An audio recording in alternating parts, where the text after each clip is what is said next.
आज हम लोग एक महत्वपूर्ण टॉपिक के बारे में चर्चा करने जा रहे हैं। जैसे आपको दिख रहा होगा संख्या पद्धति क्या है भैया, नंबर सिस्टम। ठीक है, ये क्लास 9th की बुक है।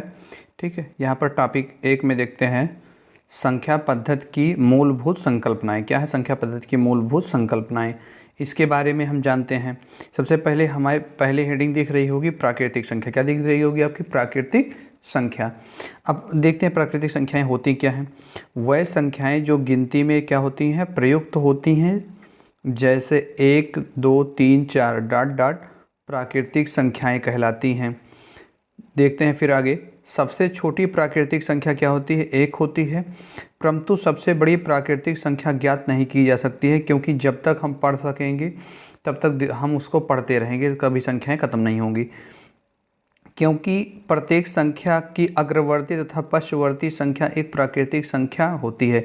यानी कोई संख्या अगर पढ़ेंगे उसके आगे भी एक प्राकृतिक संख्या होगी, उसके पीछे भी प्राकृतिक संख्या होती है। जैसे 1 2 3 4 5, इसको समुच्चय n द्वारा भी प्रदर्शित करते हैं। अब आगे देखते हैं हम लोग दूसरी हेडिंग जो है हमारी महत्वपूर्ण, पूर्ण संख्याएं। प्राकृतिक संख्याओं के साथ शून्य को सम्मिलित करने पर प्राप्त तो होने वाली संख्याएं पूर्ण संख्या कहलाती है। सभी पूर्ण संख्याओं का संग्रह को हम किससे प्रदर्शित करते हैं, W से कहते हैं।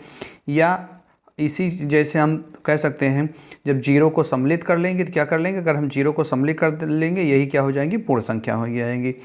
अगली हेडिंग हम लोग देखते हैं पूर्णांक क्या होता है। सभी पूर्ण संख्याओं प्राकृतिक संख्या प्लस शून्य तथा प्राकृतिक संख्याओं के ऋणात्मक के संग्रह को पूर्णांकों का संग्रह कहते हैं, इसलिए इसे जेड से प्रदर्शित करते हैं। ठीक है, जैसे ये पूर्ण संख्या कर रहे हैं, जब आपका शून्य को भी सम्मिलित कर लिया जाए, प्राकृतिक संख्याओं को सम्मिलित कर लिया जाए और ऋणात्मक संख्याओं को ले लिया जाए, उसी को क्या कहते हैं, पूर्ण संख्या। जैसे जेड बराबर इसको प्रदर्शित किया गया है -3, -2, -1, 0 1 2 3 डॉट डॉट इत्यादि। ठीक है, यहाँ नोट देख लेते हैं। यह ठीक है, यहाँ शून्य सबसे छोटा पूर्णांक को ऋणात्मक पूर्णांक तथा शून्य से बड़े पूर्णांक को क्या कहते हैं, धनात्मक पूर्णांक कहते हैं। शून्य से छोटे पूर्णांक को ऋणात्मक पूर्णांक कहेंगे तथा शून्य से बड़े पूर्णांक को क्या कहेंगे, धनात्मक पूर्णांक। अगली हेडिंग हम लोग देख लेते हैं परमीय संख्या। क्या होती है, हम जानते हैं परमीय संख्या। ठीक है, परमीय संख्या देख लेते हैं। वह संख्याएं जिनको हम PYQ के रूप में लिख सकते हैं, जहाँ P तथा Q पूर्णांक, Q = नॉट 0 होना अनिवार्य, यानी Q का मान शून्य ना हो, क्या कहलाती हैं, परमीय संख्या कहलाती हैं। परमीय संख्याओं के संग्रह को किससे प्रदर्शित करते हैं, हम Q से प्रदर्शित करते हैं। देखिए, तुल्य परमीय संख्याएं क्या होती हैं, वह परमीय संख्या जिसके अंश तथा हर दोनों ही बराबर हों या बराबर करने के लिए उन्हें वियोजन किया जा सकता है हो, तुल्य परमीय संख्या कहलाती है। यानी अगर कोई संख्या लिखी गई, अगर हम उसको काट कर उस परमीय संख्या के बराबर लिख दें, जैसे यहाँ पर 1/2 लिखा, यहाँ बराबर 2/4 लिखा है, इसको काटेंगे 2 × 2 2 दूना 4, ये भी बराबर है। यहाँ क्या लिखा है, 10/20 लिखा है, इसको हम काटे 10 × 10 10 दूना 20, ये भी कट जाएगा। यहाँ क्या लिखा है, 25/50, 25 × 25 25 दूना 50। यहाँ देखिए बराबर फिर क्या लिखा है, 47/94, 47 करने 47 दूना 94। यानी इसको काटने पर अगर हमें ये 1/2 प्राप्त होता है, यानी तुल्य परमीय संख्या, इसी के रूप में हम लिख सकते हैं। ठीक है, अब आगे हम लोग चैप्टर देखते हैं, चैप्टर के सवाल। देखिए पहला क्वेश्चन क्या है, निम्नलिखित में से कौन सा कथन सत्य है या असत्य है, अपने उत्तर का औचित्य दीजिए।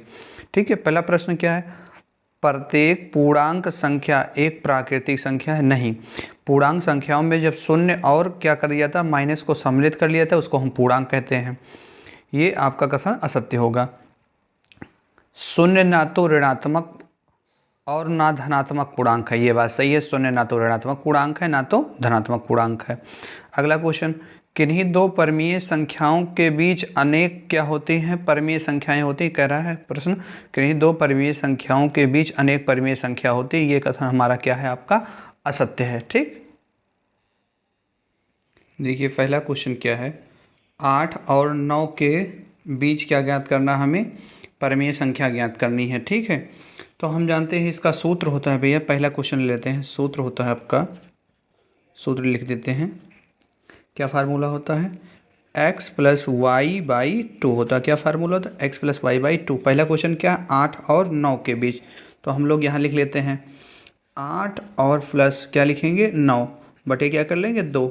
इसको जोड़ देते हैं, 9 8 कितना हो जाएगा? 17 बटे क्या हो जाएगा? 2।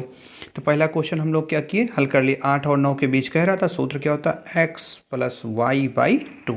ठीक है, ये पहला क्वेश्चन हल हो गया। हम लोग देखते हैं दूसरा क्वेश्चन। ठीक, दूसरा क्वेश्चन क्या कह रहा है आपका?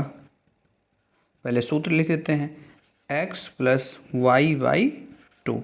ठीक है, इसका मान रखते हैं 1/9 प्लस क्या लिख सकते हैं? 2/9 जो हमारा दिया गया है। पूरे का बटा क्या है आपका? 2 है।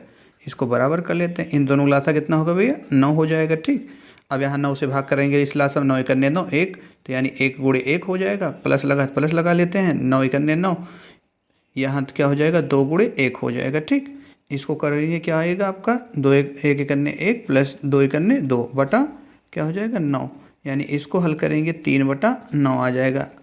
ठीक, अब इसको हम काट भी सकते हैं। 3 करने 3, 3 त्रिक 9, 3 करने 3, 3 त्रिक 9, यानी इसका मान क्या आ जाएगा? 1/3। ठीक है,